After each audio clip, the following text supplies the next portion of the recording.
कभी आप ब्रह्म मुहूर्त में जगे हैं? जगकर देखिए, संध्या होने के पश्चात जब रात्रि का अंधकार सारे संसार को धीरे धीरे अपने अंधकार में निगलने लगता है, तो यही अंधकार ब्रह्म मुहूर्त में भोर होने से ठीक पूर्व तनिक अधिक काला हो जाता है।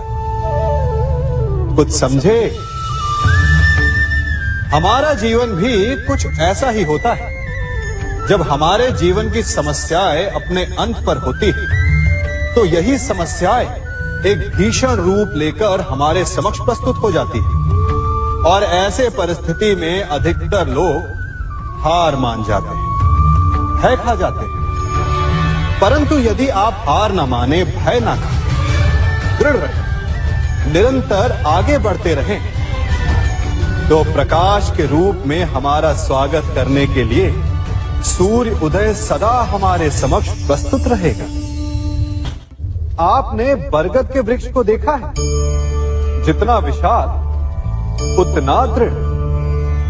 पतझड़ में वो सूख जाते हैं, परंतु दुर्बल नहीं होते, टूटकर गिरते नहीं। और उसके विपरीत दलदल में उपजे वृक्षों को देखिए, वो दिखने में तो बड़े होते हैं, पतझड़ आए या शीत सदा हरे भरे होते हैं, परंतु इतने दुर्बल होते हैं कि जल धारा के हल्के से वेग से वो गिर जाते हैं।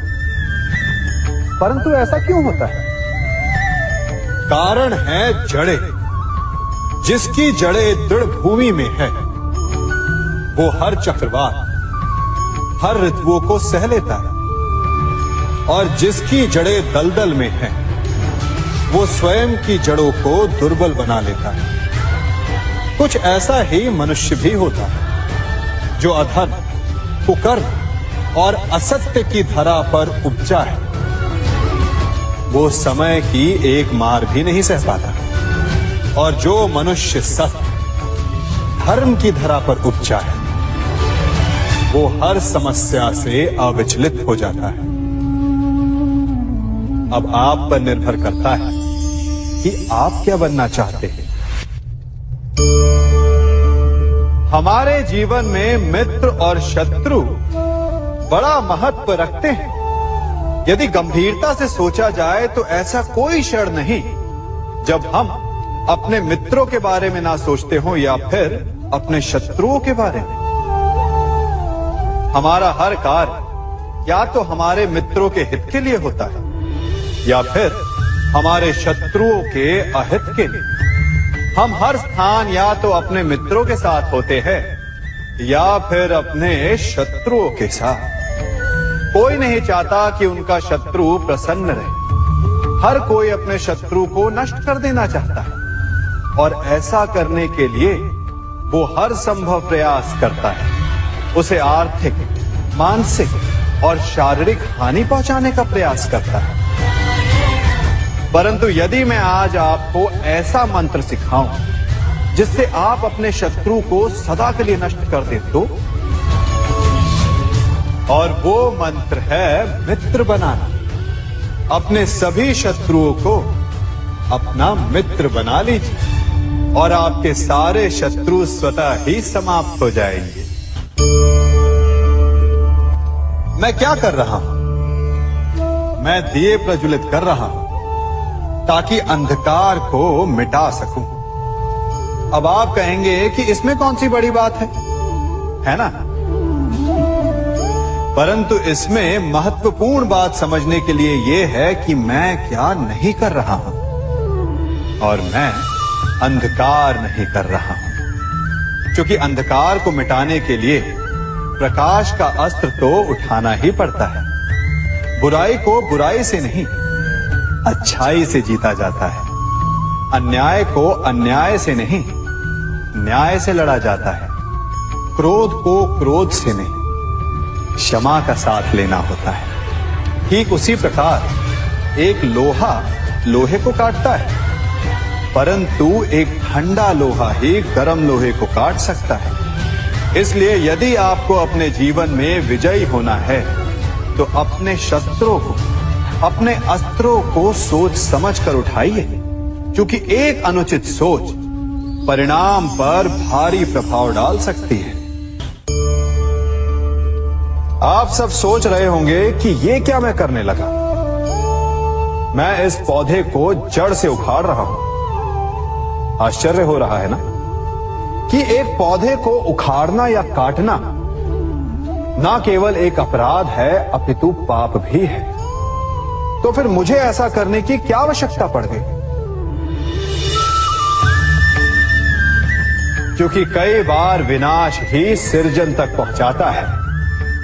यदि नया भवन बनाना हो तो पुराने भवन को गिराना पड़ता है। व्यवस्था को परिवर्तित करने के लिए क्रांति लानी पड़ती है। और उसी प्रकार यदि किसी वृक्ष या किसी पौधे की जड़ों में घुन लग जाए या उसका मूल सड़ जाए तो उसे जड़ से उखाड़ देना ही श्रेयस्कर होता है, ताकि उस स्थल पर नए पौधे उपज सके। युद्ध करना पर्याय नहीं, परंतु कभी कभी शांति के लिए युद्ध करना आवश्यक हो जाता है। संसार में सबसे श्रेष्ठ क्या है? फूल या कांटे, प्रेम या घृणा, संपन्नता या दरिद्रता, मित्र या शत्रु? बताइए। अब आप भी कहेंगे कि भला ये कोई पूछने की बात हुई?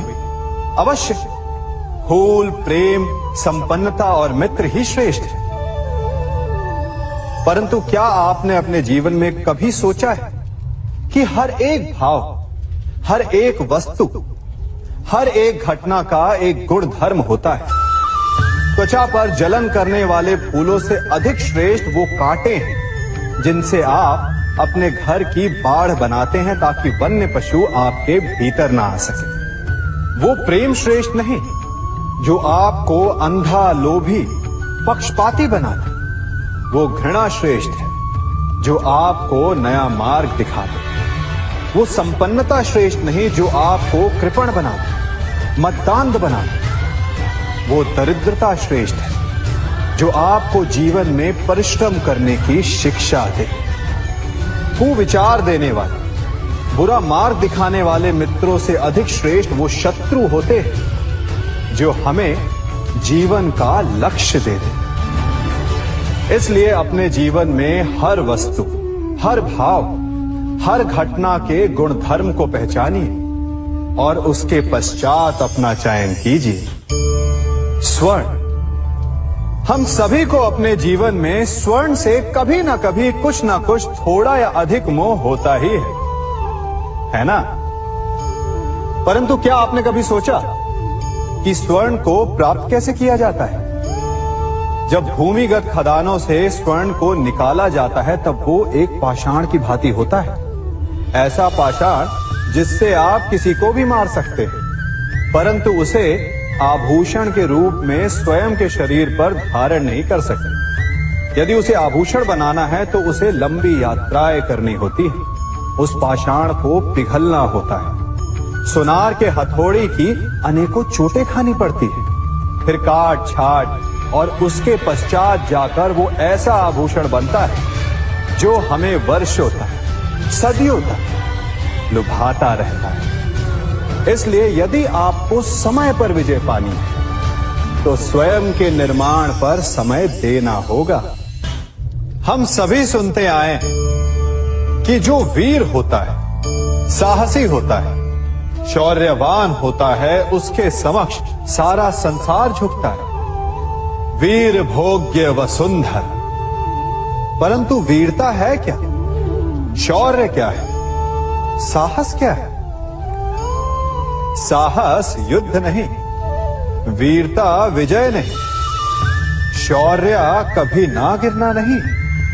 साहस किसी चुनौती के समक्ष खड़े होने का भाव है, तो वीरता उस चुनौती को उत्तर देने के लिए पूर्ण परिश्रम लगा देना है।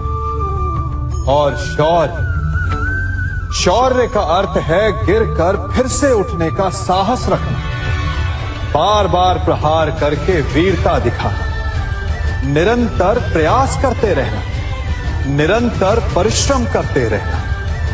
इसलिए विजयी होने से अधिक महत्वपूर्ण है शौर्यवान होना, क्योंकि जो शौर्यवान है